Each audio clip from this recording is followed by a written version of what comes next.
বিসমিল্লাহির রহমানির রহিম। আসসালামু আলাইকুম রহমতুল্লাহ। তো ব্লেসিং একাডেমির আজকে হচ্ছে 3 নাম্বার লেকচারে স্বাগতম। তো আজকে হচ্ছে আমরা বাকি যে জিনিসটা আছে এটা আমরা শেষ করবো আর কি। এর আগে 2টা লেকচারে আমরা কি কি পড়ছিলাম এটা যদি আমরা একটু তোমাদেরকে রিক্যাপ দেখাই আর কি। আমরা শুরুতে কি জিনিসটা পড়ছিলাম।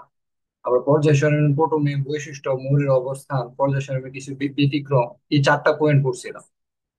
তো পর্যায় সারণীর এটা হচ্ছে পর্যায় সারণী। এই পর্যায় সারণী একদিনে তৈরি হয়েছে না, এটা কিভাবে তৈরি হয়েছে, পটভূমিটা বই থেকে আসছে। এর মধ্যে আমরা বলছিলাম ডুবেরানের তৃতীয় ত্রয়ী সূত্র এবং নিউল্যান্ডের অষ্টক তত্ত্ব। এটা হচ্ছে কি ত্রয়ী সূত্র কি, যে কোনো দুইটা মৌলের ভরকে যদি গড় করা হয় তাহলে মাঝখানে যেটা পাবে ওটা হচ্ছে 3 নাম্বার মৌল। আর অষ্টক তত্ত্ব কি, 8টা মৌল যদি ভর অনুসারে, এখানেও ভর দিয়ে হিসাব, এখানেও ভর দিয়ে হিসাব, 8টা মৌল ভর অনুসারে যদি সাজায় তাহলে প্রথম মৌলটা 8 নাম্বার মৌলের সাথে কি হইব, মিলা যাবে। তারপর হচ্ছে মেন্ডেলিফের পর্যায় সূত্র, যদি ক্রমবর্ধমান পারমাণবিক ভর অনুসারে সাজানো হয় তাহলে মৌলের রাসায়নিক ধর্মাবলী পর্যায়ক্রমে আবর্তিত হয়। এটা হচ্ছে মেন্ডেলিফের পর্যায় সূত্র। পর্যায় সারণীর ভিত্তি, ভিত্তিটা কি, আমাদের পরীক্ষাতে আসে তোমরা ইলেকট্রন বিন্যাসী পর্যায় সারণীর ভিত্তি। আমি তো এটা মুহে মুহে কইতাছি না, এবং 5 মিনিট চিন্তা করলে বা 10 মিনিট চিন্তা করলে এই চ্যাপ্টারটা রিভিশন দেওয়া যায়। বুঝতে পারতেছো? তারপরে কি, ওই যে লেভাসিয়ে কি বলছিল, যে 2 ভাগে ভাগ করছে, একটা হচ্ছে ধাতু আর একটা হচ্ছে অধাতু। এখানে সে কোন কোন ইয়াকে নিয়েছিল, nitrogen, oxygen, hydrogen, phosphorus, mercury, zinc, sulphur. বুঝছো?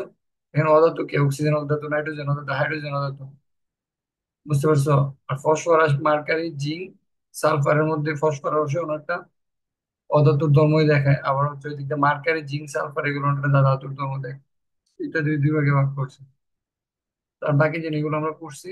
তো এরপরে আমরা যেগুলো পড়ছিলাম এগুলো হচ্ছে তোমার সিম্পল, মানে পারমাণবিক ভর বৃদ্ধির সাথে সাথে মৌলের রাসায়নিক ধর্মাবলী পরিবর্তিত হয়, এই সূত্রটা দিচ্ছে হচ্ছে মেন্ডেলিভ। তো মেন্ডেলিভ এর এই সূত্রটা কি, মানে সে 63টা মৌল আবিষ্কার করছে, বাকিগুলো ফাঁকা রাখছিল। এই জন্য পর্যায় সারণীর জনক মেন্ডেলিভকে বলা হয়। মেন্ডেলিভ এর ত্রুটিটা হচ্ছে যে পটাশিয়াম এবং আর্গনের ভর, আরো কিছু ত্রুটি আছে বাট এগুলো আমরা পরবর্তীতে গাইডে দেখবো। মানে তারপর মেন্ডেলিভ এটা বিরোধিতা করছে কি মুরসেল অনেক পরে, এটা দিচ্ছে 1869 সালে, আর সে দিচ্ছে 1913 সালে। সে বলছে পারমাণবিক ভর না, সংখ্যাই হচ্ছে ভিত্তি। তারপরে পারমাণবিক ধর্ম ও রাসায়নিক, যেহেতু সংখ্যাকে ভিত্তি বলছে তাহলে পরে ভৌত রাসায়নিক ধর্ম পারমাণবিক সংখ্যা অনুযায়ী পরিবর্তিত হয়। তারপরে পাইছে 118টা মৌল ইত্যাদি। আমি এগুলো যে বলতেছি না, এটা তোমার ব্রেনে থাকা লাগবে সহজ করে। তারপর গ্রুপ 1, গ্রুপ 2, গ্রুপ 3, গ্রুপ 4, এই মৌলগুলো কিন্তু আমরা পড়ছিলাম। তারপরে এখানে নাম পড়ছিলাম, বলছিলাম এখান থেকে মেডিকেল একটা কোশ্চেন আসে। কোশ্চেনটা কি, গ্রুপ 1 কে বলে অতি সংক্ষিপ্ত পর্যায়, গ্রুপ 2 কে বলে হচ্ছে সংক্ষিপ্ত পর্যায়, গ্রুপ 2, 3 কে, গ্রুপ 4, 5 কে বলে দীর্ঘ পর্যায়, গ্রুপ 6 এবং 7 কে বলে অতি দীর্ঘ পর্যায়। গ্রুপ 1 হচ্ছে ক্ষার ধাতু, গ্রুপ 2 হচ্ছে মৃৎ ক্ষার ধাতু, গ্রুপ 11 হচ্ছে মুদ্রা ধাতু, গ্রুপ 16 হচ্ছে চালকোজেন, গ্রুপ 17 হচ্ছে হেলোজেন, গ্রুপ 18 হচ্ছে নিষ্ক্রিয় গ্যাস। তারপর পর্যায় সারণীর বৈশিষ্ট্য, আমরা বলছিলাম পর্যায় সারণীতে আনুভূমিক সারিগুলোকে বলা হয় পর্যায়তে, 7টি সারি রয়েছে। আর খাড়া স্তম্ভগুলো বলা হয় গ্রুপ, 18টা গ্রুপ রয়েছে। মুদ্রাজ পর্যায় সারণীতে লেন্থ এবং একটেনার শ্রেণীতে রয়েছে। লেন্থ একটেনার শ্রেণীতে, ঠিক আছে, কয়টা করে মৌল আছে গেলে, প্রথম পর্যায়ে 2টা, দ্বিতীয় পর্যায়ে হচ্ছে 8টা, এখানে 4 না 8 হবে। আর ইত্যাদি ইত্যাদি করে বর্ণনা টর্ণনা করা আছে। বুঝছো? এখানে 8 হবে, 8। তো তারপরে এগুলো আমরা পড়াইছিলাম, পর্যায় সারণীর বৈশিষ্ট্য কি কি, কতটা বৈশিষ্ট্য, কতটা গ্রুপ আছে, কই দিকে কি আছে, 15টা শ্রেণী আছে লিখতেন, এটা 15টা, একটা এটা 15টা, কয়টাতে কয়টা করে মূল আছে এগুলো পড়ে। তারপর আমি তোমাদেরকে পড়াইছিলাম গ্রুপ কিভাবে বের করে, পর্যায় কিভাবে বের করে। ঠিক আছে? তো কোনো মৌলের সর্বশেষ যে, না এরপরে মানে ব্লক মৌল সর্বশেষ ইলেকট্রন যে যে অরবিটালে প্রবেশ করে সেটা হচ্ছে ওই ব্লক মৌল। যেমন আমরা পড়ছি S orbital, P orbital, D orbital, F orbital. সর্বশেষ ইলেকট্রনটা যদি এস অরবিটালে প্রবেশ করে তাহলে এটা হচ্ছে এস অরবিটাল। আর স্থিতিশীল আয়নে যদি ডি অরবিটাল উৎপন্ন থাকে তাহলে হচ্ছে ডি ব্লক মৌল। ঠিক আছে? অবস্থান্তর মৌল। আর সব অবস্থান্তর মৌল কিন্তু ডি ব্লক মৌল, কিন্তু সকল ডি ব্লক অবস্থান্তর না। কারণ স্থিতিশীল আয়নে ডি মৌল থাকে না। স্থিতিশীল আয়ন কিভাবে হয় এটা আমরা দেখেছিলাম, যে এফি, chromium plus, zinc 2 plus, copper plus, এগুলো দিয়ে দেখেছিলাম, এগুলো অবস্থান্তর না। তারপরে তোমাদেরকে কি করেছিলাম, পর্যায় সারণী গ্রুপ এবং পর্যায় নির্ণয়। তো গ্রুপ পর্যায় নির্ণয় করতে হলে কি করতে হবে, সর্বোচ্চ প্রধান শক্তি স্তরটাই কি হবে পর্যায়। যেমন এখানে সর্বোচ্চ প্রধান শক্তি স্তর হচ্ছে 2, তাহলে পর্যায় 2। এখানে সর্বোচ্চ প্রধান শক্তি স্তর 3, পর্যায় 3। আর গ্রুপ বের করার ক্ষেত্রে 3টা নিয়ম আছে। প্রথমটা হচ্ছে যদি এস অরবিটালে থাকে তাহলে গ্রুপ হচ্ছে 1। বুঝতে পারছো? এস অরবিটালের উপরের ইলেকট্রন দিয়ে গ্রুপ। যদি এস অরবিটালের ইলেকট্রন উপরে একটা জায়গায় যদি দুইটা থাকে তাহলে গ্রুপ কি হবে? দুই।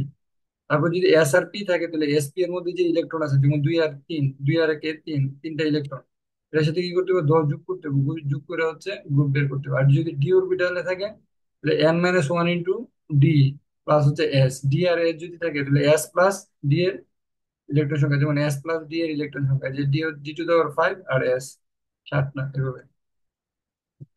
পর্যায় সারণীর গ্রুপ পর্যায় নিয়ম, এই জিনিসটা আমরা এখানে বলা আছে, এর বাইরে আর কিছু না। প্রধান কোয়ান্টাম সংখ্যা এখানে বলছে আর কি, সর্বোচ্চ প্রধান শক্তি স্তরের নাম্বারটি কি, বাইরের সর্বোচ্চ প্রধান যে শক্তি স্তর, বা বাইরের প্রধান শক্তি স্তর বা সর্বোচ্চ প্রধান শক্তি স্তর, দুইটাই কি কথা, ওইটা হচ্ছে কি তার পর্যায়।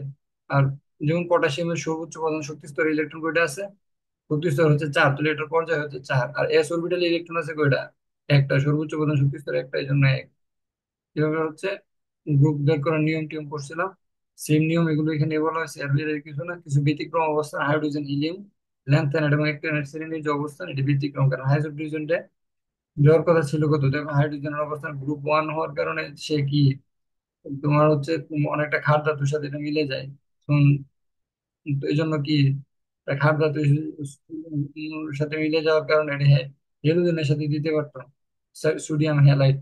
হাইড্রোজেনের সাথে যদি সোডিয়াম বিক্রিয়া করে সোডিয়াম হাইড্রাইড না দিয়ে কি করছে, তোমার দিয়ে দিচ্ছে হচ্ছে তোমার গ্রুপ ওয়ানে। এটা একটা সমস্যা, হিলিয়ামের অবস্থান দুইটা ইলেকট্রন আছে, গ্রুপ টু তে দিতে পারতো, গ্রুপ টু দিলে হয়ে যেত মিথ খা, কিন্তু হিলিয়াম তো নিষ্ক্রিয়, ওই জন্য ল্যান্থেনাইড এবং একটা শ্রেণীর অবস্থান কেন, এদেরকে পর্যায় সারণীর সৌন্দর্য বজায় রাখার জন্য। এ হচ্ছে গত ক্লাসের আলোচনা।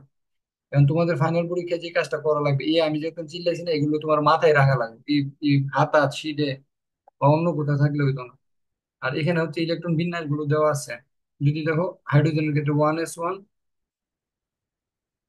খেয়াল করো হাইড্রোজেনের ক্ষেত্রে হচ্ছে one S one, one S, ঠিক আছে, যেহেতু একটা হাইড্রোজেনের পারমাণবিক সংখ্যা এক, ওয়ান এস ওয়ান, আর হিলিয়ামের হচ্ছে ওয়ান এস টু।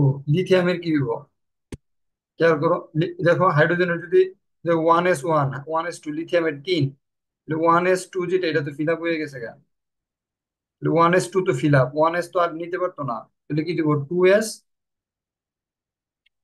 কত হইব, ওয়ান হইব। গত ক্লাসে দেখছো কেমন ইলেকট্রন বিন্যাসটা লিখতে হয়, কাফি। তারপরে বেরিলিয়ামের ক্ষেত্রে কি হইব, one S two, two s two, কত হয়েছে, 60 হয়ে গেছে কেনা। এস নিতে পারবো কোটা, এস সবসময় নিতে পারবো কয়টা, এস, এস সর্বোচ্চ কয়টা নিতে পারবো, দুইটা। দুইটা। তাহলে দেখো লিথিয়ামের ক্ষেত্রে one S two, two s one, S, one S two তো ওয়ান, ওয়ান আবার ওয়ান সর্বোচ্চ একটা নিতে পারবো, কি নিতে পারবো, ওয়ান এস টু। টু সর্বোচ্চ কিটা নিতে পারবো, সর্বোচ্চ দুইটা নিতে পারবো, একটা হচ্ছে two s two, two p six, বুঝছো। আর থ্রি কি নিতে পারবো, three s two, three p six, three d ten, তিনটা নিতে পারবো, বুঝতে পারছো। আর ফোর সাইডটা নিতে পারবো, ফোর এস টু, তারপর দেখো four P six, four D ten, তারপরে কত, four F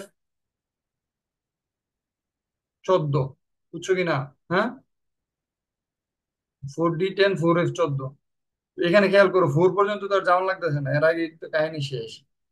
one S two, two s two হয়েছে, এরপরে দেখো বেরিয়ামের গুণনের ক্ষেত্রে কি হয়েছে, এক বাড়ছে, ফার্স্ট হয়েছে, তাহলে one S two, two s two, মানে চারটে হয়েছে, চারটার সাথে আরেকটা কই যাবো, টু এর তো দুইটা, টু এর পার্ট কয়টা, টু এর পার্ট হচ্ছে দুইটা, একটা হচ্ছে টু এ ওয়ান এস টু, আর একটা হচ্ছে টু এস টু।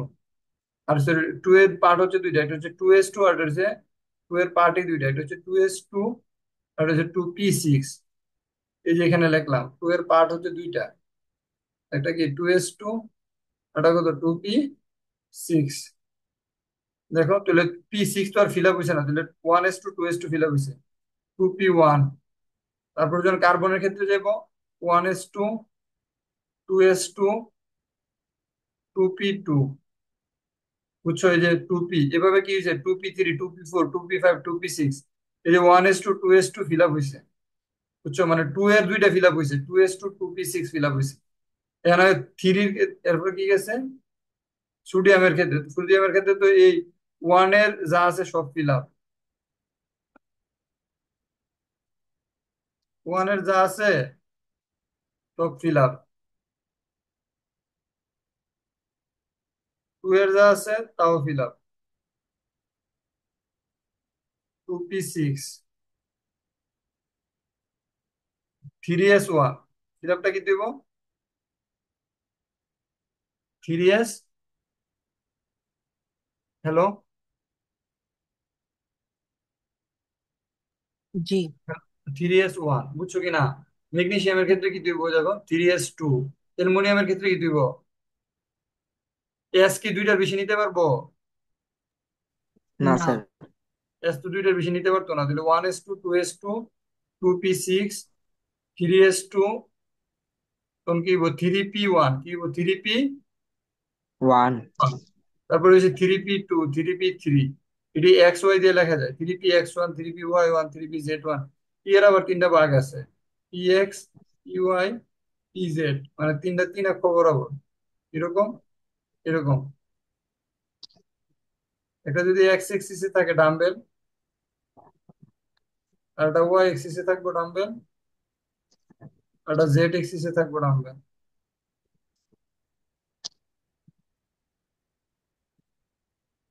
একটা এক্স এক্সিসে থাকলো, আর একটা ওয়াই এক্সিসে থাকলো, আর একটা কোন এক্সিসে থাকবো? Z axis. এটা হচ্ছে এক্স জেড এক্সিস, এক্সি।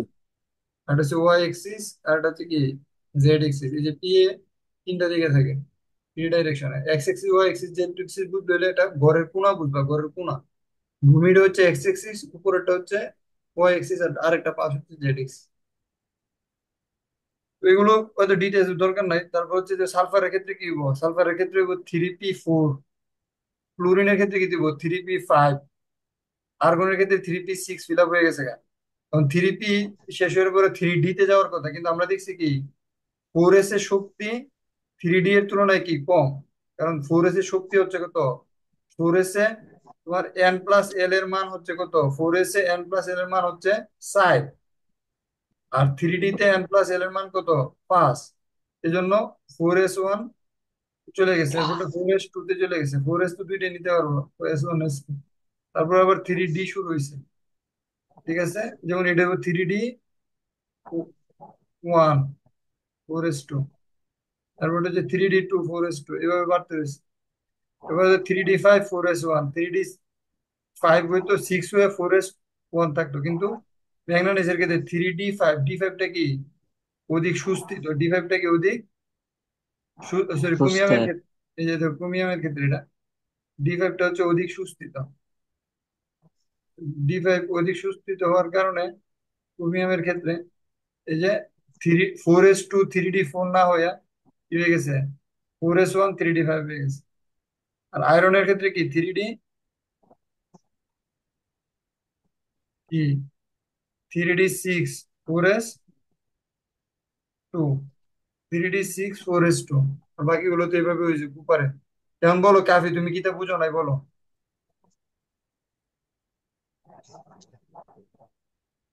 কাফি বলো কি বুঝো নাই?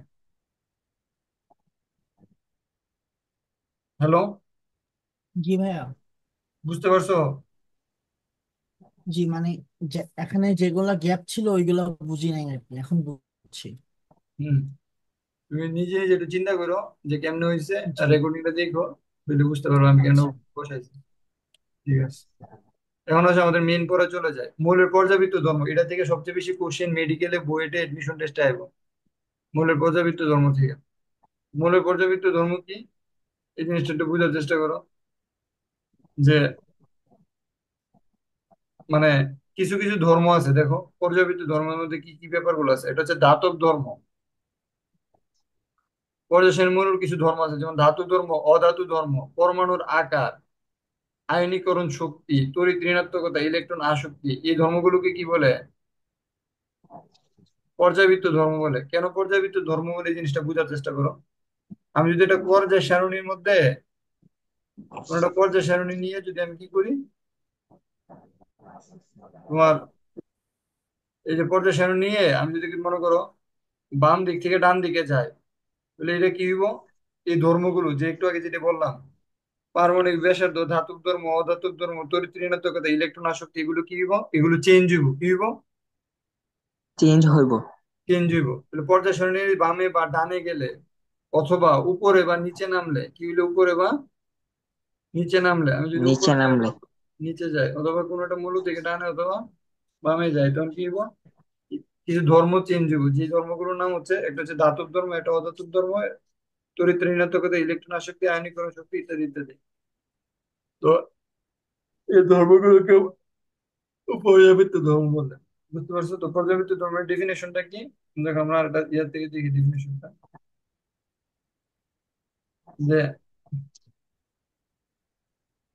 পর্যায় সারণীতে উপস্থিত মৌলগুলোর কিছু ভৌত ও রাসায়নিক ধর্ম, যেমন ধাতব ধর্ম, অধাতব ধর্ম, পরমাণু আকার, গলনাঙ্ক, স্ফুটনাঙ্ক, আয়নীকরণ শক্তি, তড়িৎ ঋণাত্মকতা, ইলেকট্রন আসক্তি ইত্যাদি ধর্মগুলোকে কি বলে? পর্যায় সারণী। পর্যাবৃত্ত ধর্মগুলো।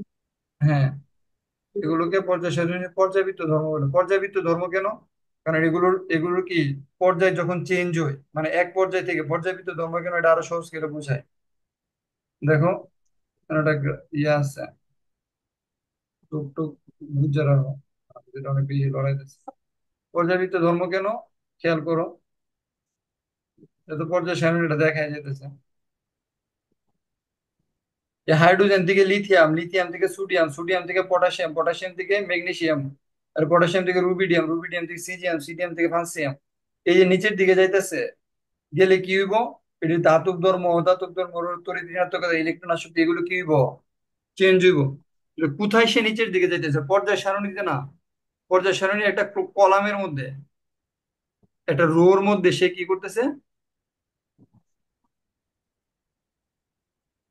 একটা কলামের মধ্যে সে নিচে যেতেছে। আবার এদিক থেকে যখন যাইতেছে, lithium, beryllium, boron, carbon, nitrogen, oxygen, sulphur, এটা পর্যায় সারণী সে কি করতেছে, একটা পর্যায়ের মধ্যে, একটা কলামের মধ্যে বাম থেকে ডানে যেতেছে। আর উপরটা যে গ্রুপের মধ্যে, সে উপর থেকে নিচে নামতেছে। এই যে বাম থেকে যখন ডানে যায়, তখন এর ধর্মগুলো চেঞ্জ হয়ে যায়। এটি পর্যাবৃত্ত ধর্ম, আর কিছুই না। বা উপর থেকে নিচে নামলে দেখবা যে এখানে লিথিয়ামের ধর্ম যা, রুবিডিয়ামের ধর্ম অনেক চেঞ্জ হয়ে গেছে, বেরিলিয়ামের ধর্ম একটু পরিবর্তন হয়েছে। এই যে পরিবর্তনটা হইতেছে, এটাই পর্যাবৃত্ত ধর্ম। বুঝতে পারছো? মানে পর্যায় সারণীর মধ্যে তুমি যখন উপরে নিচে বামে ডামে জানতেছো, তখন কি হচ্ছে, এই ধর্মটা চেঞ্জ হইতেছে। তো এটা হচ্ছে পর্যাবৃত্ত ধর্ম। এখন আমি পর্যাবৃত্ত ধর্ম নিয়ে একটু আলোচনা করি। ধাতু নিয়ে কিছু কথা বলছে, দেখো ধাতু কি করে, একটু বড় করে দিই, একটু সুবিধা হইব। যে সকল মৌল চকচক করে এবং আঘাতে শব্দ হয়, ঠিক আছে, বিদ্যুৎ পরিবহন করতে পারে, তাদেরকে ধাতু বলা হয়। আবার যে সকল মৌল এক বা একাধিক ইলেকট্রন ত্যাগ করে ধনাত্মক আয়নে পরিণত হয়, তাদেরকে কি বলা হয়, ধাতু বলা হয়। ঠিক আছে, ধাতুর ইলেকট্রন ত্যাগের ধর্মকে ধাতব ধর্ম বলে। যে সকল মৌল যত সহজে ইলেকট্রন ত্যাগ করতে পারে, তার ধাতব ধর্ম তত বেশি। পর্যায় সারণীর বাম থেকে ডানে গেলে ধাতুর ধর্ম হ্রাস পায়, উপরে নিচে গেলে ধাতুর ধর্ম বৃদ্ধি পায়। ব্যাপারটা বোঝার চেষ্টা করো। পর্যায় সারণীর বাম থেকে ডানে গেলে কি হবো, ধাতু ধর্ম হ্রাস পাবে। হ্রাস পাবে। এই কথাটা সত্য না মিথ্যা, আমরা একটু দিব। ধাতু কি জিনিস, এটা ক্লাস 4-5 বইয়ে পড়ে আসছো, পারো। চকচক করে, আঘাত করলে সব সব শব্দ করে, ধুমধারাকে, আর অনেকগুলো বৈশিষ্ট্য আছে। এক বা একাধিক ইলেকট্রন কি করতে পারে, ত্যাগ করতে পারে। ধাতু ইলেকট্রন কি করে, ত্যাগ করে। ত্যাগ করে। ইলেকট্রন কি করে, ত্যাগ করে। তো সে বলতেছে উপর থেকে নিচে, বাম থেকে ডানে গেলে, বাম থেকে ডানে, বাম থেকে ডানে গেলে ধাতু ধর্ম কি হয়, হ্রাস পায়। কি পায়, হ্রাস পায়। হ্রাস পায়। মানে ধাতু অনেকটা অধাতু হয়ে থাকে। আর উপর থেকে নিচে ধাতু ধর্ম বৃদ্ধি পায়। কি পায়, বৃদ্ধি পায়। বৃদ্ধি পায়। উপর থেকে নিচে ধাতু ধর্ম বৃদ্ধি পায়। বুঝতে পারছো? যে সকল মৌলের পরমাণু যত সহজে ইলেকট্রন ত্যাগ করতে পারবে, সেই মৌলের ধাতু ধর্ম কি বেশি। তো একটা মৌল যত সহজে ইলেকট্রন ত্যাগ করতে পারবে, তার ধাতু ধর্ম কি বেশি। আর কোন পর্যায় সারণীতে বাম থেকে ডানে গেলে ধাতু ধর্ম হ্রাস পায়। ঠিক আছে, উপর থেকে নিচে। এখন এই জিনিসটা কি কেউ বুঝো কিনা, টেনে যারা পড়ে, এটা আছে, দুজন আছে মানে টেনের স্টুডেন্ট, এরা কি এটা বুঝো, আমার বুঝাইতে পারবা জিনিসটা কিটা? হম, টেনের যে দুজন পড়ো।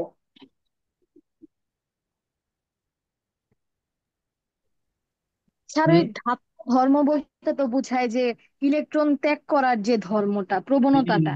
তো এটা এটা যত ওই পাশে যায়, বাম থেকে ডান দিকে যায়, তত এটার শেষ শক্তি স্তরে একটা করে ইলেকট্রন বাড়তে বাড়তে থাকে। তো এক পর্যায়ে এটার কাছে ইলেকট্রন ত্যাগ করার থেকে ইলেকট্রন গ্রহণ করলে অধিক দ্রুত সে স্থিতিশীল হইতে পারে। তো তখন সে ইলেকট্রন ত্যাগ করে না, গ্রহণ করে, তো তখন ধাতব ধর্ম হ্রাস পায়।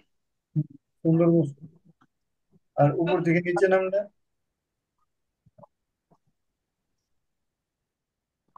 উপর থেকে নিচে নামলে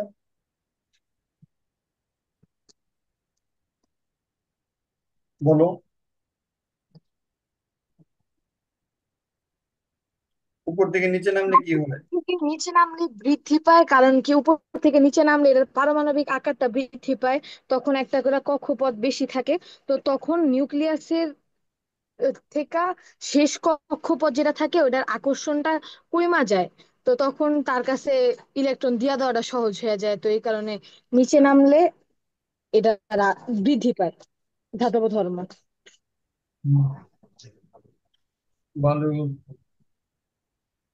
আচ্ছা, লিখতে পারতেছি না কেন যে জিনিসটা বুঝছো?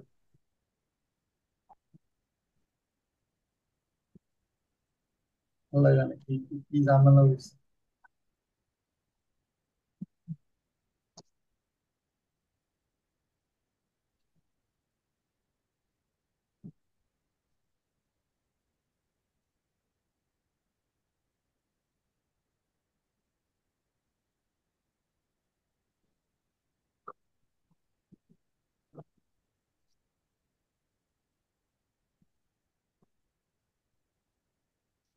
দেখো, পর্যায় সারণীতে মনে করো আমি একটা মৌল আঁকার চেষ্টা করতেছি।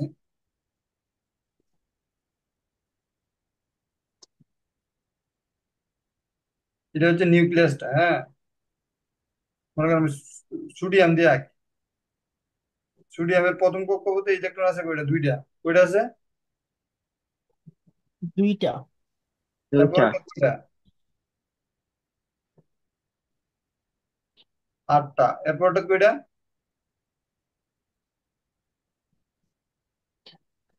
আটটা। আর এরপরটা কয়টা?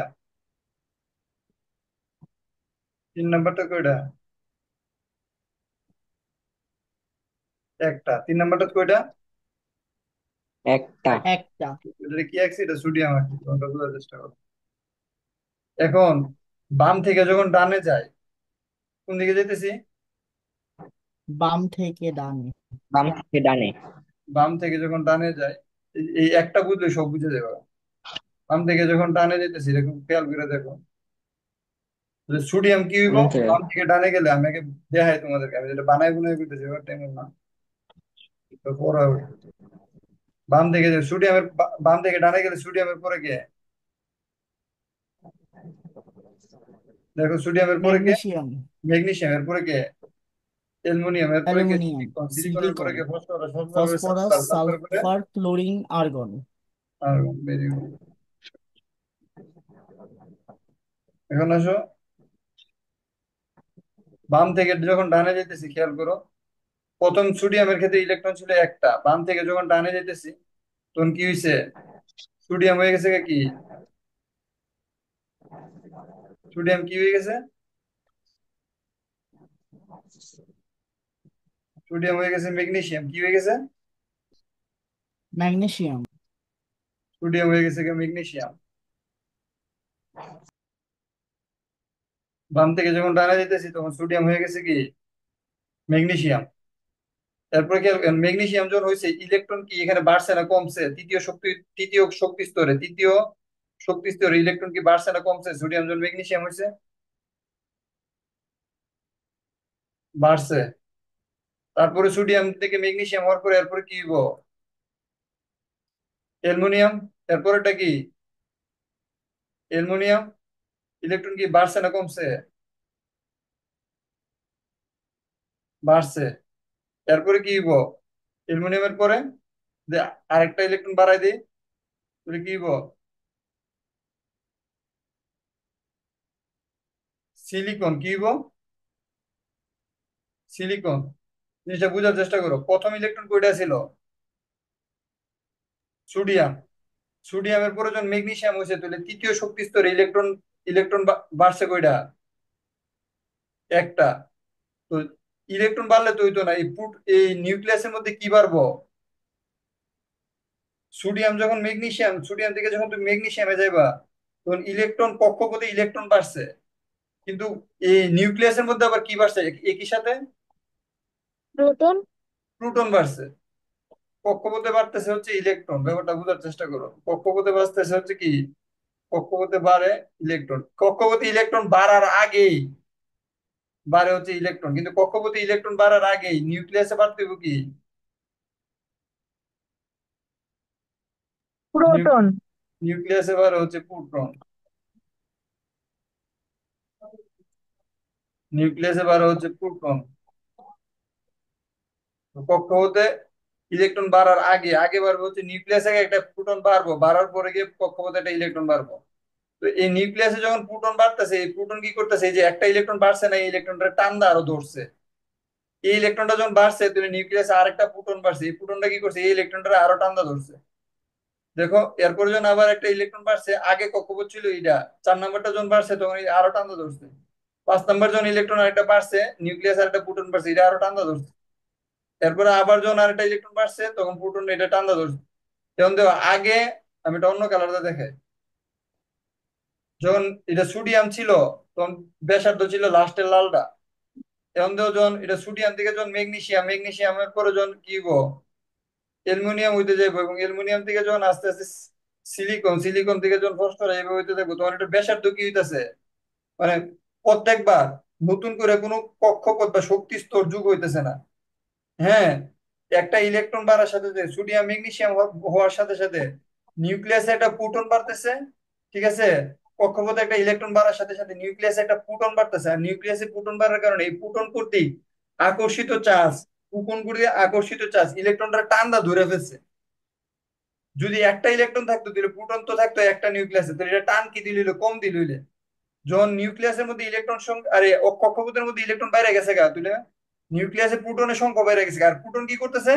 ইলেকট্রনটা টান মারতেছে, টান দিয়ে তার দিকে নিয়ে যেতেছে, যার কারণে এই পরমাণুর যে ব্যাসার্ধ, ব্যাসার্ধ কি হইতেছে? হ্রাস পাচ্ছে। বাম থেকে টানে গেলে পরমাণুর ব্যাসার্ধ কি হইতেছে?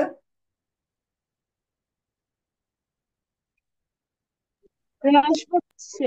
সবচেয়ে ইম্পর্টেন্ট জিনিস হচ্ছে এটা, পারমাণবিক ব্যাসার্ধ হ্রাস পাচ্ছে। কারণ কি? বাম থেকে ডানে গেলে নতুন কোনো, এই কথাগুলো মুখস্থ করবা, বাম থেকে ডানে গেলে নতুন কোনো শক্তি স্তর বা কক্ষপথ যুগ হয় না। বাম থেকে ডানে গেলে, ঠিক আছে, বাম থেকে ডানে গেলে পারমাণবিক সংখ্যা এক বাড়ার সাথে সাথে, পারমাণবিক সংখ্যা এক বাড়ার সাথে সাথে পরমাণুর কেন্দ্রে, হ্যাঁ, কক্ষপথে যতটি ইলেকট্রন বৃদ্ধি পায়, কক্ষপথে যতটা ইলেকট্রন বৃদ্ধি পায়, পরমাণুর কেন্দ্রে ঠিক ততটি কি প্রোটন বাড়ে। যদি কক্ষপথে একটা ইলেকট্রন বাড়ে, বুঝি নাই? থাকবো না গীতা হ্যাঁ, 2023 কিন্তু বুঝি নাই কি? তাহলে আমি 25,000 হয়ে যাবো গা। এই তানজিবুল কি বলো?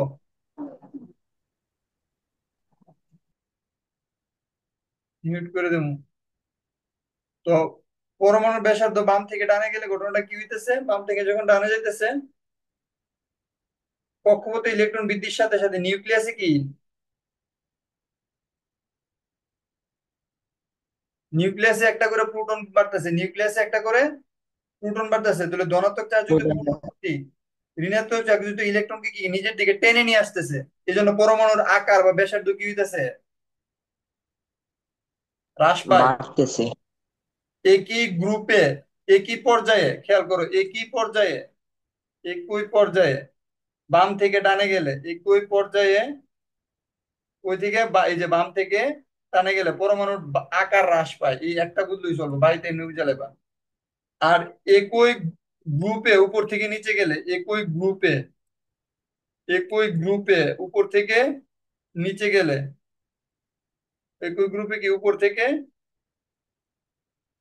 থেকে নিচে, একই গ্রুপে উপর থেকে নিচে গেলে কি হইব? নতুন করে একটা শক্তি স্তর যোগ হয়। কি হয়?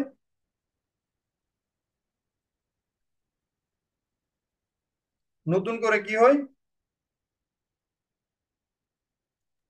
একটা শক্তি নতুন স্তর করে যোগ হয়। একটি শক্তি স্তর যোগ হয়। নতুন করে যেহেতু একটা শক্তি, শক্তি স্তর যোগ হয়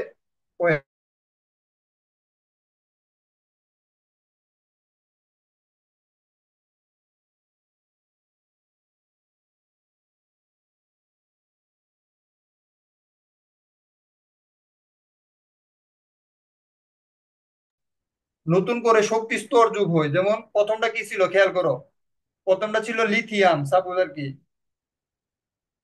লিথিয়ামের কয়টা ছিল? প্রথমটা ছিল দুইটা, এরপরটা কয়টা ছিল? একটা। কিন্তু লিথিয়াম থেকে যখন সোডিয়াম হয়েছে, লিথিয়াম থেকে যখন সোডিয়াম হয়েছে তখন শক্তি স্তর কয়েছে গা। হুম। লিথিয়াম থেকে যখন সোডিয়াম হইব তখন কি নতুন করে একটা শক্তি স্তর যোগ হইব না?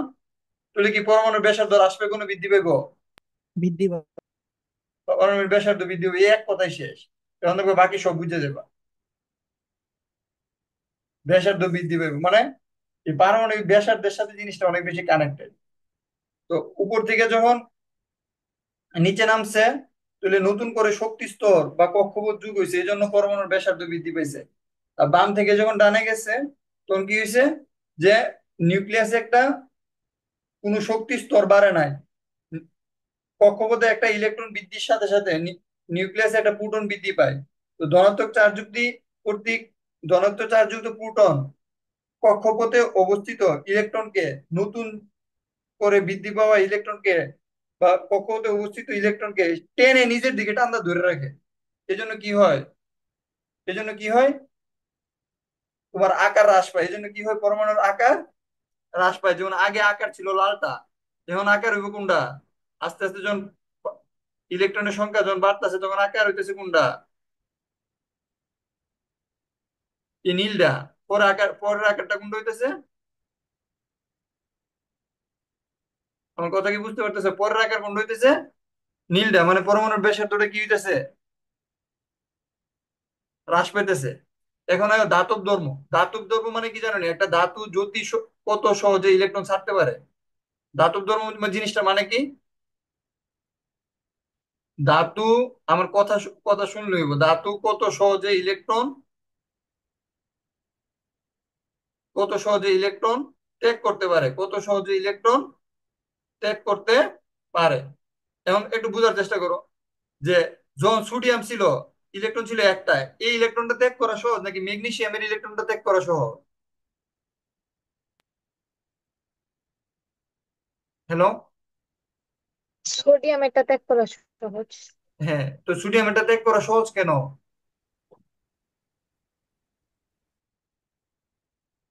কারণ সোডিয়ামের ইলেকট্রন একটা আর ম্যাগনেসিয়ামের ইলেকট্রন হচ্ছে দুইটা। তাহলে দুইটা ইলেকট্রন হওয়ার কারণে নিউক্লিয়াসে প্রোটন কয়টা? দুইটা। তাহলে প্রোটন দুইটা, দুইটা ইলেকট্রনের টান দ্বারা কি করবো, নিচের দিকে নামাই নিয়ে আইবো। বুঝছো কিনা? এই যে এই জিনিসটা, এই কনসেপ্ট একটা হই। বুঝতে পারছো? এই জন্য সোডিয়ামের চেয়ে ম্যাগনেসিয়ামের ইলেকট্রন ত্যাগ করা কঠিন, সোডিয়ামের সহজ। তো ইলেকট্রন ত্যাগ করা যেটা সহজ, তার ধাতব ধর্ম তো একটু বেশি। তাহলে বাম থেকে ডানে গেলে অ্যালুমিনিয়ামের ইলেকট্রন ত্যাগ করা কি আরো কঠিন। বুঝছো? সিলিকনের ইলেকট্রন ত্যাগ করা কি আরো কঠিন। তাহলে একই ধর্মে, মানে একই পর্যায়ে বাম থেকে ডানে গেলে, তাহলে যাদের ইলেকট্রন ত্যাগ করা কঠিন তাদের ধাতব ধর্ম কি হইব, বৃদ্ধি পাবো না হ্রাস পাইব? বৃদ্ধি পাবে। এই ইলেকট্রন ত্যাগ করা যেহেতু কঠিন, তাহলে ধাতব ধর্ম কি হইব, হ্রাস পাইব। ধাতব ধর্ম হচ্ছে কত সহজে ইলেকট্রন ত্যাগ করতে পারে। এখন দেখো লিথিয়ামের ইলেকট্রনটা হচ্ছে, লিথিয়ামের নিউক্লিয়াসটা হচ্ছে এইটা, আর ইলেকট্রনটা এখানে অবস্থিত, দুইটা কক্ষপথের পরে নিউক্লিয়াস ইলেকট্রনটা অবস্থিত। তাহলে অনেক অনেক কাছে না, লিথিয়ামের ইলেকট্রন ত্যাগ করাটা একটু কঠিন। আর সোডিয়ামের ইলেকট্রনটা কত দূর দূরে, তৃতীয় কক্ষপথে অবস্থিত, তাহলে নিউক্লিয়াসে অনেক দূরে না। তো লিথিয়ামের তুলনায় সোডিয়ামের ইলেকট্রন ত্যাগ করাটা কি সহজ? লিথিয়ামের তুলনায় সোডিয়ামের ইলেকট্রন ত্যাগ করাটা কি সহজ?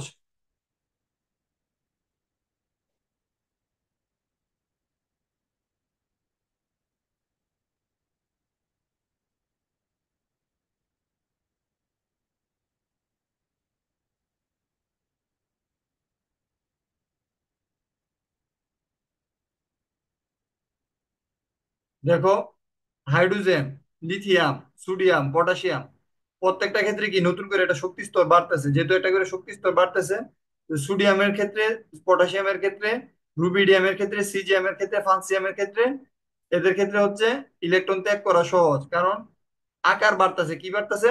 আকার বাড়তেছে। নিউক্লিয়াস থেকে কি হইতেছে? দূরত্ব বাড়তেছে। যতই শক্তি স্তর বাড়তেছে, মানে যতই একই গ্রুপে যতই নিচের দিকে যেতেছে, শক্তি স্তর বাড়তেছে, নিউক্লিয়াস থেকে দূরত্ব বাড়তেছে। যার কারণে এদের কি ইলেকট্রন ত্যাগ করা সহজ। আর যখন বাম থেকে ডানে যাইতেছে, তখন কি আকার হ্রাস পাইতেছে। আকার হ্রাস পাইতেছে কেন? কারণ নিউক্লিয়াস কর্তৃক এই যে ইলেকট্রনের সংখ্যা বাইরে যাওয়ার কারণে এদেরকে টান্দা নিচের দিকে ধরে রাখতেছে, আকার হ্রাস পেতেছে।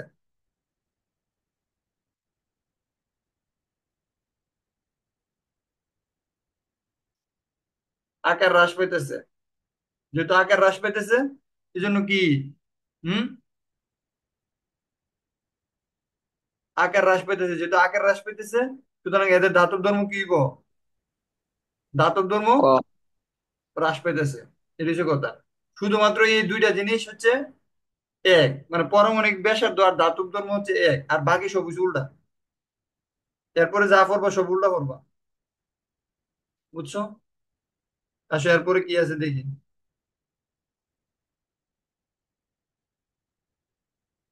ধাতব ধর্ম বুঝছো তো? একই পর্যায়ে বাম থেকে ডানে গেলে ধাতব ধর্ম হ্রাস পায়, উপর থেকে নিচে গেলে ধাতব ধর্ম বৃদ্ধি পায়। এই জিনিসটা বুঝা পেরেছো? মানে অধাতব ধর্ম কি উল্টো হইব? অধাতু ধর্ম কি? ধাতুর উল্টাটা। আঘাত করলে শব্দ করে না, তাপ ও বিদ্যুৎ পরিবহন করে না, যে সকল মৌল একাধিক ইলেকট্রন গ্রহণ করে ঋণাত্মক আয়নে পরিণত হয় তাদেরকে অধাতু বলে। অধাতুর ইলেকট্রন ধর্মকে কি বলে? অধাতুর ধর্ম বলে। মানে ইলেকট্রন সে গ্রহণ করতে হবে। যে সকল মৌল যত সহজে ইলেকট্রন গ্রহণ করতে পারে, সে মূলের অধাতুর ধর্ম তত বেশি। আর যেটা যত সহজে ত্যাগ করতে পারে, এটা ধাতুর ধর্ম কি তত বেশি। আর যেটা যত সহজে গ্রহণ করতে পারে, সেটার অধাতুর ধর্ম কি বেশি। পর্যায় সারণীর বাম থেকে ডানে গেলে অধাতুর ধর্ম বৃদ্ধি পায়, এখন কিন্তু উল্টা। বাম থেকে ডানে গেলে অধাতু ধর্ম বৃদ্ধি পায়, এবং উপর থেকে নিচে গেলে অধাতু ধর্ম কি হয়? ধাতু ধর্মের উল্টা হচ্ছে অধাতু ধর্ম। অধাতু ধর্ম কি হয়? হ্রাস পায়। হ্রাস পায়। বুঝতে পারছো? তাহলে অধাতু ধর্ম জিনিসটা কি একটু বোঝার চেষ্টা করো। অধাতু ধর্ম জিনিসটা হচ্ছে ইলেকট্রন ত্যাগ করা। কি? যে যত সহজে ইলেকট্রন ত্যাগ করতে পারে সে কি? না, অধাতু। যে ইলেকট্রন ত্যাগ করতে পারে সে হচ্ছে ধাতু। বিষয়টা বোঝার চেষ্টা করো। ধাতু হচ্ছে সহজে ইলেকট্রন ত্যাগ,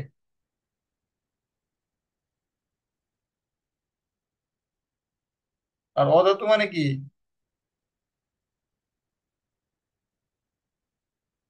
সহজে ইলেকট্রন, সহজে ইলেকট্রন গ্রহণ। অধাতু মানে কি? সহজে ইলেকট্রন গ্রহণ। গ্রহণ। এই জিনিসটা বোঝার চেষ্টা করো। এখন চিন্তা করো যে সোডিয়াম আর, একবারে দুইটা দিয়ে বুঝাইলাই। সোডিয়াম আর এই সাইডে আছে তোমার ক্লোরিন। এই সাইডে কি আছে? ক্লোরিন। তো সোডিয়াম তো হচ্ছে তার এই জিনিসটা একটু বোঝার চেষ্টা করো যে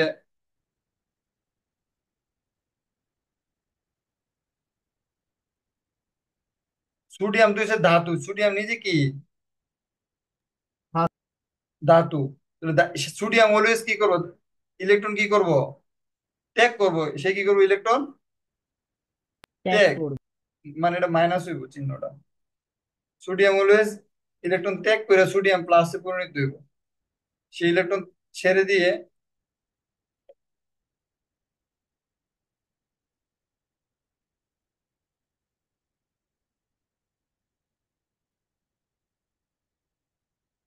সোডিয়াম যে সে ইলেকট্রন ছেড়ে দিয়ে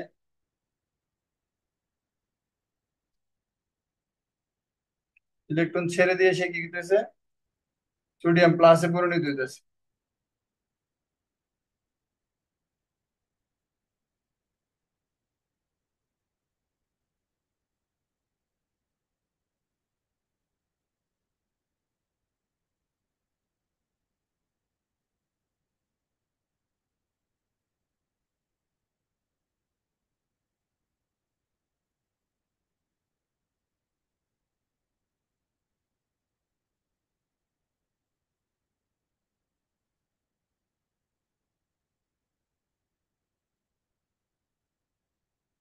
সোডিয়াম একটা ইলেকট্রন ত্যাগ করে সোডিয়াম প্লাসে পরিণত হয়েছে।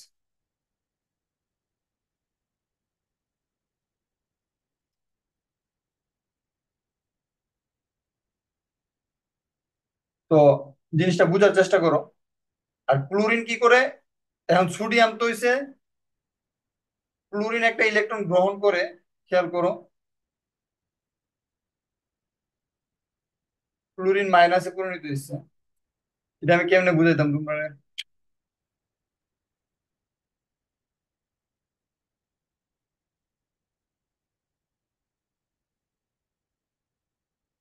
সোডিয়াম কি চাইলে কি ইলেকট্রন গ্রহণ করতে পারবো?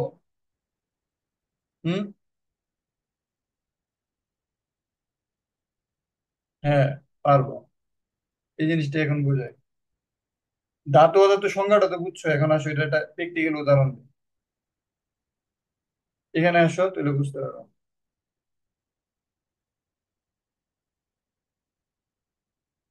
দেখো, গ্রামে কারেন্ট গেছে। দেখো আমি একটা সেট আপ দেখাই। এই কনসেপ্ট একটু বোঝা যায়, প্রত্যেকটা কনসেপ্ট বিস্কে লাগে আল্লাহ। কনসেপ্ট ছাড়া হইতে পারে না।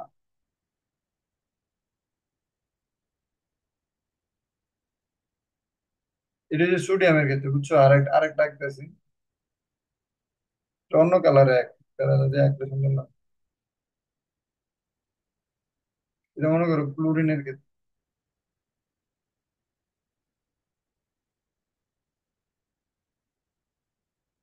এখন দেখো, এটা হচ্ছে সোডিয়ামের ক্ষেত্রে, আর এটা হচ্ছে তোমার ক্লোরিনের ক্ষেত্রে।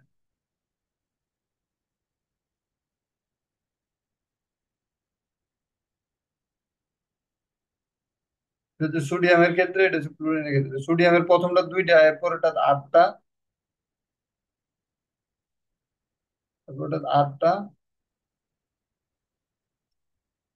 আর এরপর এটা একটা। আর ক্লোরিনের কি, লাস্ট এটা কয়টা হলো? লাস্ট এটা ক্লোরিনের লাস্ট এটা কয়টা? 7টা। ক্লোরিনের লাস্ট এটা কয়টা? 7টা। খেয়াল করো, ক্লোরিনের লাস্ট এটা কয়টা? 7টা। 7টা। ক্লোরিনের লাস্ট এটা যদি 7টা হয়, খেয়াল করো, আমরা জানি কি মৌলগুলো 2, 8, এই অষ্টক অষ্টক মানে নিষ্ক্রিয় হইতে চাইবে, সে অষ্টক লাভ করতে চায়। কত লাভ করতে চায়? কষ্ট। অষ্টক লাভ করতে চায়। তাহলে দেখো, এই সোডিয়াম যদি একটা ইলেকট্রন ত্যাগ করে দেয়, একটা ইলেকট্রন ত্যাগ করে দেয়, তার দিলে কি দেবো? সোডিয়াম প্লাস হয়ে যাবে। একটা ইলেকট্রন যদি ছেড়ে দেয়, তাহলে সে হয়ে যাবে সোডিয়াম প্লাস। একটা ইলেকট্রন ত্যাগ করে দিলে হয়ে যাবে সোডিয়াম প্লাস। মনে করো একটা ইলেকট্রন সে মাইনাস করে দিয়েছে, সোডিয়াম প্লাস হয়ে গেছে। তাহলে এই ইলেকট্রনটা নাই, ধরো এই ইলেকট্রনটা নাই, এই ইলেকট্রনটা দুনিয়া থেকে আমরা মুছে মুছে দিচ্ছি। বুঝছো? মনে করি এই ইলেকট্রনটা আমরা মুছে দিলাম। একটা ইলেকট্রন ত্যাগ করলে সোডিয়াম প্লাস, তাহলে সোডিয়ামের এখন বিন্যাসটা কি হয়েছে? 2 আর। সোডিয়ামের বিন্যাসটা কি হয়েছে? 2 আর। এটা একটা স্টেবল। বুঝছো? এখন সোডিয়ামে যদি তুমি আরো স্টেবল, সোডিয়ামে তো একটাই, একটা ইলেকট্রন ত্যাগ করে সে স্টেবল হয়েছে। কিন্তু যদি সে একটা ইলেকট্রন ত্যাগ না করতো, তাহলে ছিল 2, 8, 1। 2, 8, 1, এটা ছিল সোডিয়াম 1, মানে সোডিয়াম নর্মালি 2। সোডিয়ামে যদি আরো একটা ইলেকট্রন ঢুকাইতা, তখন এটা কি 2, 8, 2, এটা আরো বেশি আনস্টেবল হইতো না? হ্যাঁ। কারণ সে তো ধাতু, সে কি করতে চায়? ইলেকট্রন ত্যাগ করতে চায়। তুমি এটার মধ্যে কি করে দিছো? ইলেকট্রন আরো ঢুকাই দিছো। তাহলে কি করব? মনে করো এটা অনেকটা এরকম, এটা পানির, মনে করো পানির পলিথিনের মতো, পানি ভরা একটা পলিথিন ব্যাগ আর কি। মানে এই পানি ভরা একটা পলিথিন ব্যাগ একটু অনেক খালি আছে বা ভর্তি আছে, একটু অনেক এক্সট্রা পানি আছে, তো সে একটা এক্সট্রা পানিটা ওই সোডিয়ামের মধ্যে একটা ইলেকট্রন ফালাই দিল। তখন তুমি কি চাইতেছো? এটার ভিতরে আরো পানি ঢুকাইতা। যেহেতু এটা পানি ভর্তি আছে, আর একটা ইলেকট্রন সে ছাইরা দিলে সহজে স্টেবল হইতে পারে, একটু পানি এক্সট্রা আছে, এটা ফালাই দিলে সে স্টেবল হইতে পারে। সুতরাং তুমি যদি এখন কি করো, এটা অতিরিক্ত ইলেকট্রন এই অতিরিক্ত পানিটার মধ্যে ঢুকাইতে চাও, তাহলে কি হইব? যেহেতু এটা ভর্তি আছে, এটা কি দেবো? ফাইটা দিতে না? কি দেবো? জি। ফাইটা যাবো। আর ক্লোরিনের ক্ষেত্রে খেয়াল করো, যে ভর্তি আছে ঠিক আছে, এটা তো তৃতীয় শক্তি স্তরে ক্লোরিনের সেট আপটা এরকম যে ভর্তি আছে ঠিক আছে, ইয়ানে মনে করো সব বইরে গিয়ে যেন 7টা আছে, আর এখানে কোন ধরনের খালি আছে। এই একটা তখন মনে করি একটু অনেক খালি আছে দেখো, কিন্তু এই এটা ঠিক মতো ফিল আপ হয়েছে না। কিন্তু এখানে যদি তুমি আরেকটা ইলেকট্রন ঢুকাই দাও, তাহলে ক্লোরিনটা কি হয়ে যাবো? এই খালিটা কি হয়ে যাবো? ফিল আপ হয়ে যাবো। এটা মানে পানি ভর্তি বেগের মতো আর কি। ক্লোরিনের খালা ফাঁকাটা কি হয়ে যাবো? ফিল আপ হয়ে যাবো। ফিল আপ হয়ে ওখানে এই যে আরেকটা ইলেকট্রন তুমি ঢুকাই দিয়েছো এই ক্রসটা, তখন এটা হয়ে যাবে 2 8 8। কি হয়ে যাবে গা? 2 8 8। বুঝছো? তো এই জন্য অধাতুর ক্ষেত্রে কি হয়? অধাতুর ক্ষেত্রে হচ্ছে ইলেকট্রন গ্রহণ করা সহজ হইতে হবে, ইলেকট্রন গ্রহণ করা সহজ হইতে হবে। এখন খেয়াল করো, উপরে হচ্ছে ফ্লুরিন, তারপরে নিচে হচ্ছে ক্লোরিন, তারপরে কি ব্রুমিন, তারপরে কি আয়োডিন। দেখো ফ্লুরিনের আকার ছোট না? ফ্লুরিনের আকার ছোট, তারপরে ক্লোরিনের আকার কিন্তু তার চেয়ে বড়, ব্রুমিনের আকার কি তার চেয়ে বড়, আয়োডিনের আকার কি তার চেয়েও বড়। তো ফ্লুরিনের মধ্যে ইলেকট্রন ঢুকানো কি কষ্ট না কঠিন। কঠিন? ফ্লুরিনের মধ্যে ইলেকট্রন ঢুকানো কঠিন, এটা মাথায় রেখো। ফ্লুরিনে তার চেয়ে সহজ, ব্রুমিনে তার চেয়ে সহজ, এটার মধ্যে তার চেয়ে সহজ। এগুলো পড়লে বুঝতে পারবা। আমি অনেকটুকু বুঝাইছি, এটা হচ্ছে মেইন কনসেপ্ট। এখন আর 5 মিনিট বুঝাবো, বুঝাই শেষ করে দেবো। এখন আসো যে এরা কি বলতে চাইতেছে। এরা বলতেছে বাম থেকে ডানে গেলে ইয়া হয়, উপর থেকে নিচে গেলে অধাতুর ধর্ম হ্রাস পায়। কেন অধাতুর ধর্ম হ্রাস পায় দেখাই, স্টুডেন্ট কমতেছে। বাম থেকে ডানে গেলে হচ্ছে, দেখো ওই যে fluorine chlorine bromine iodine, fluorine নিচের দিকে গেলে অনেক বেশি হ্রাস পাওয়া যায়, বুঝতে পারতেছো? কারণ কি, কারণ হচ্ছে যে নিউক্লিয়াস থেকে দূরত্ব বেড়ে যায়, এই কারণে। সে চাইলে অতি সহজে ইলেকট্রন কি করতে পারে না, গ্রহণ করতে পারে না, এখানে একটা ঝামেলা আছে। আচ্ছা, এরপরটা দেখি। ধাতু জন্মের পরে পরমাণুর আকার বা ব্যাসার্ধ, এটা একটু আগে বুঝাইছি যে একটাতে শক্তি স্তর বাড়ে না, অন্য কিছু বাড়ে। ঠিক আছে, ইলেকট্রন সংখ্যা বাড়ে, ফলে ফলে নিউক্লিয়াসে প্রোটন সংখ্যা বাড়ে, নিউক্লিয়াসের বাইরে অধিক সংখ্যক ইলেকট্রনের মধ্যে আকর্ষণ বেশি হয়, ফলে শক্তি স্তরের কাছে চলে যায়, পরমাণুর আকার ছোট হয়।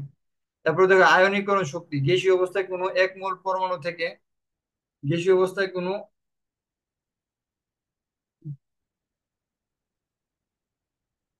গ্যাসীয় অবস্থায় কোনো এক মোল পরমাণু থেকে 1 মোল ইলেকট্রন অপসারণ করে 1 মোল ধনাত্মক আয়নে পরিণত করতে যে পরিমাণ শক্তি প্রয়োজন হয়, তাকে কি বলে?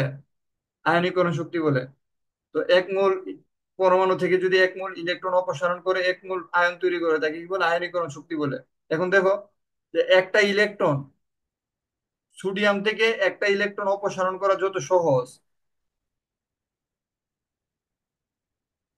দেখো আমি একটু বুঝাই তোমাদেরকে। সোডিয়াম থেকে একটা ইলেকট্রন ছাড়লে কি দিব? সোডিয়াম, মনে করো সোডিয়াম থেকে একটা ইলেকট্রন ছেড়ে দিতে যেতেছো, সোডিয়াম মাইনাস একটা ইলেকট্রন, তখন কি দিব? Sodium plus. এটা অনেক সহজ না? এটা কি হয়েছে, 2 8 হয়েছে না? হ্যাঁ, তাহলে সোডিয়াম থেকে একটা ইলেকট্রন ত্যাগ করানো যত সহজ, একটা ইলেকট্রন অপসারণ করানো যত যত সহজ। ক্লোরিনের ইলেকট্রন কত? 2 8, দেখো 2 8 7। তো এটা থেকে যদি তুমি একটা ইলেকট্রন ছুটাই লাও, তাহলে কি দিব? Chlorine plus. তখন কি দিব? 2 8 6। এটা অনেক কঠিন না? জি স্যার। এটা কিন্তু কঠিন, কারণ তুমি এটা থেকে একটা ইলেকট্রন ছুটাইলে এটা 2 8 6 হয়ে যেতেছে, লাস্টে এটা 6 হয়ে যেতেছে। তোমার টার্গেট কত বানানো? 8 বানানো। ক্লোরিনের মধ্যে একটা ইলেকট্রন ঢুকানো সহজ, কিন্তু ক্লোরিন থেকে একটা ইলেকট্রন বের করা কি কঠিন। তাহলে একই সোডিয়াম এবং ক্লোরিন এরা কিন্তু একই পর্যায়ে, সোডিয়াম এবং ক্লোরিন এরা কিন্তু একই পর্যায়ে, তাহলে একই পর্যায়ে বাম থেকে ডানে গেলে, একই পর্যায়ে বাম থেকে ডানে গেলে আয়নীকরণ শক্তি মানে আয়নীকরণ শক্তি মানে আয়ন বানানো। কি বানানো? আয়ন বানানো, একটা ইলেকট্রন অপসারণ করে আয়ন বানানো। এটা কি বাড়বো না কমবো? বাড়বো। আয়নীকরণ শক্তি কি হইব? বাড়বো। কারণ কি, অনেক বেশি শক্তি লাগবে সোডিয়াম থেকে একটা ইলেকট্রন বের করতে, যে পরিমাণ শক্তি লাগবে, দেখো ক্লোরিন থেকে একটা ইলেকট্রন বের করতে, ক্লোরিন ইলেকট্রন ঢুকাইতে সহজ, কিন্তু বের করতে গিয়ে অনেক বেশি শক্তি লাগবে। আর উপর থেকে নিচে নামলে, খেয়াল করো, উপর থেকে নিচে নামলে কম হইব। কেন হইব? সোডিয়ামের কাছে থাকে একটা ইলেকট্রন, সোডিয়ামের কাছে থাকে একটা ইলেকট্রন। আর নিচে কি, সোডিয়ামের পরে কি নীলিনাকেস, পটাশিয়ামের, পটাশিয়াম হলে আরেকটা শক্তি স্তর যোগ হইব, সোডিয়ামের জায়গায় পটাশিয়াম হইলে যে আরেকটা শক্তি স্তর যোগ হইব। এবং এই ইলেকট্রনটা অনেক দূরে থাকে, তাহলে এই ইলেকট্রনটা বের করা কি সহজ। মানে সোডিয়াম প্লাস আয়ন আয়ন বানানোর চেয়ে পটাশিয়াম প্লাস আয়ন বানানোটা কি সহজ। কেন সহজ? কারণ নতুন একটা শক্তি স্তর যোগ হয়, এবং এটা অনেক দূরে, নিউক্লিয়াস থেকে অনেক দূরে উপস্থিত, এই কারণে। আশা করি বুঝছো। ইলেকট্রন আসক্তি, পরমাণুতে 1 মোল ইলেকট্রন স্থাপন করে ঋণাত্মক আয়ন পরিণত করে। হ্যাঁ, এটা দেখো, এটা আবার বুঝবা। এটা কিরকম, দেখো, যেমন ইয়া সোডিয়ামের দিয়ে বুঝায়। সোডিয়ামের ইলেকট্রন আছে কয়টা? 11টা। 2 8 1 ইলেকট্রন। তখন এটার মধ্যে তুমি যদি আরেকটা ইলেকট্রন ঢুকাও, ঠিক আছে, তাহলে কি হইব? সোডিয়াম কি হয়ে যাবো? এটার মধ্যে আরেকটা ইলেকট্রন যদি ঢুকাও তাহলে কি হয়ে যাবো? Sodium minus. সোডিয়াম মাইনাস করাটা কি সহজ না কঠিন? সোডিয়াম কখনো মাইনাস হয় নাকি প্লাস হয়? মনে করি সোডিয়ামের মধ্যে একটা ইলেকট্রন যোগ করছো, তাহলে একটা ইলেকট্রন যোগ করলে কি দিব? Sodium minus. এটা অনেক কঠিন কাজ না? জি। 2 এ যাবো, বুঝতে পারছো কিনা? এটা তো অনেক কঠিন কাজ, অনেক মানে খুবই কঠিন কাজ সোডিয়ামের মধ্যে একটা ইলেকট্রন ঢুকানো। আর ক্লোরিনের মধ্যে ইলেকট্রন কত? 2 8 7। তো এটার মধ্যে যদি তুমি একটা ইলেকট্রন অ্যাড করো, যোগ করো, তখন এটা কি দিয়ে দেবো গা? Chlorine minus. এটা অনেক সহজ কিনা? জি। হ্যাঁ, ক্লোরিনের মধ্যে একটা ইলেকট্রন যোগ করা সহজ কিনা? সহজ। বুঝতে পারছো? সহজ। হুম হুম। এই জন্য এই জিনিসটা বুঝতে হবে আর কি, ইলেকট্রন আসক্তি এক মূল ইলেকট্রন সাবস্টিটিউশন ঋণাত্মক বডি করতে হবে যে পরিমাণ শক্তি একই গ্রুপে উপর থেকে নিচে নামলে, হ্যাঁ, উপর থেকে নিচে নামলে পরমাণুর আকার বৃদ্ধি পাওয়ার সাথে ইলেকট্রন গুলো নিউক্লিয়াস থেকে দূরে সরে যায়, ফলে আকর্ষণ, ইলেকট্রনের আকর্ষণ হ্রাস পেতে থাকে, যার ফলে অসীম থেকে ইলেকট্রন শক্তি নির্গত হয় এবং ইলেকট্রন আসক্তি কম হয়। একই পর্যায়ে বাম থেকে ডানে গেলে পরমাণুর আকার কমতে থাকে, নিউক্লিয়াস থেকে শক্তি প্রবলভাবে আকর্ষণ করে, যার ফলে অ- অসীম দূরত্ব থেকে এটা ইলেকট্রন, হুম, অর্থাৎ ইলেকট্রন আসক্তি বৃদ্ধি পায়। আরে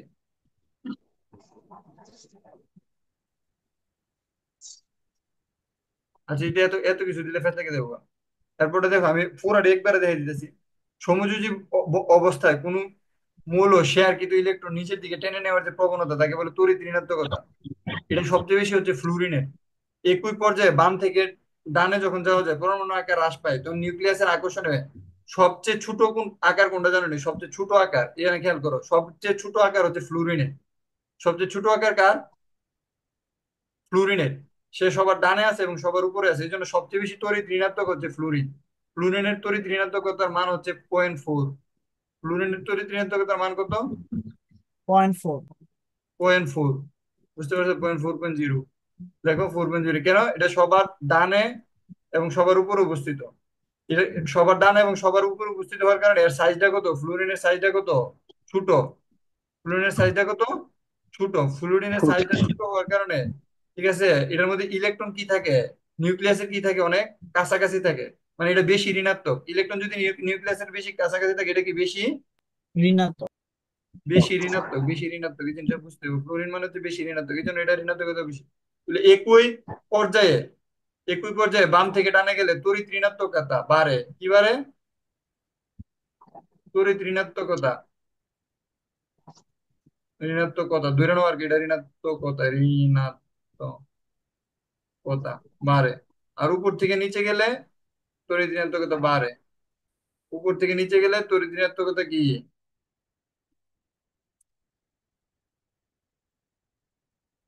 তড়িৎ ঋণাত্মকতা কমে।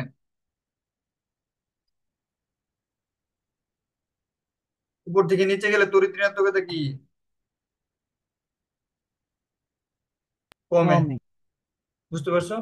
এই হচ্ছে মেন কারণ।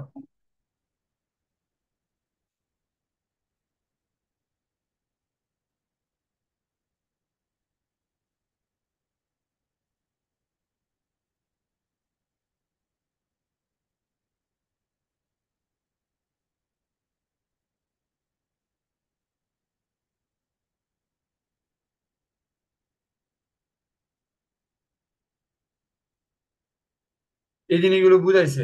দেখো, পরমাণু এই টেবিলটা মুছতে করে ফেলবা, টানা মুছতো। না বুঝলে আমার নেক্সট ক্লাসে বলবা। পারমাণবিক ব্যাসার্ধ, পরমাণুর মানে পারমাণবিক ব্যাসার্ধ বাম থেকে ডানে হ্রাস পায়। এই দুইটা হচ্ছে বাম থেকে ডানে কি, আর ধাতব ধর্ম হ্রাস পায়, উপর থেকে নিচে বৃদ্ধি পায়। আর বাকিগুলো হচ্ছে উল্টা। বাকিগুলো কি? উল্টা। বুঝছো? কেন উল্টা? এটা একটু আগে বুঝাইছি, এটাই শেষ। এই টেবিলটা মুখস্থ করবা। এবং পরীক্ষার মধ্যে আইবো ফ্লুরিন বেশি ঋণাত্মক নাকি ফ্লুরিন বেশি ঋণাত্মক। কে বেশি ঋণাত্মক? ওই যে তড়িৎ ঋণাত্মকতা। বাম থেকে ডানে কি বৃদ্ধি পায়, উপর থেকে নিচে কি হ্রাস পায়। তাহলে ক্লোরিন তো উপরে, নিচে কি আছে? ক্লোরিন না? তাহলে ক্লোরিন কি হইব? কম ঋণাত্মক। ক্লোরিন কি হইব? কম কম ঋণাত্মক। ঋণাত্মক। মানে এই টেবিলটা অ্যাপ্লাই কইরা তুমি বাকি সবগুলো এমসিকিউ সমাধান করতে হবে। বুঝতে পারছো? এই এই এই টার্মটা মানে এটা দিয়ে কিন্তু এমনি হইতো না, এটা তোমার এমসিকিউ হইব, সিকিউ হইব, সবকিছু হইব। তড়িৎ ঋণাত্মকতা, ইলেকট্রন আসক্তি, আয়নীকরণ শক্তি, এই সবগুলো আর কি। বুঝছো? এই জিনিসটা শেষ করবো। আর কোনো কোশ্চেন আছে? স্টুডেন্ট নাই, স্টুডেন্ট কমে গেছে। ঠিক আছে তাহলে, হ্যাঁ, কারো কোনো কোশ্চেন আছে? না না। স্যার। তারপরে না দেখেন। স্যার। ঠিক আছে, এটা কিন্তু অনেক ইম্পর্টেন্ট জিনিস পড়ানো হয়েছে, আমি আবার এটা রিভিশন দেবো মনে করে। তোমরা না বুঝলে বইলো আর কি। দেখো এখানে একটা জিনিস আছে যে ইলেকট্রন আসক্তি। এক মোল গ্যাসীয় পরমাণু থেকে এক মোল ইলেকট্রন যুক্ত করে একক ঋণাত্মক চার্জ যুক্ত আয়ন সৃষ্টি করতে যে পরিমাণ শক্তি নির্গত হয়ে থাকে ইলেকট্রন আসক্তি বলে। বুঝছো? এটা কঠিন জিনিস। সংজ্ঞাগুলো কঠিন। পর্যাবৃত্ত ধর্ম কি, অবস্থান্তর মূল্য কি, পর্যায় সারণী কি, হ্যালোজেনের উৎস কি, সামুদ্রিক লবণ, অনুধাবন আছে কিছু। এটা পরে নেক্সট ক্লাসে আলোচনা করবো। ঠিক আছে তাহলে, হ্যাঁ। ওকে, আল্লাহ হাফেজ।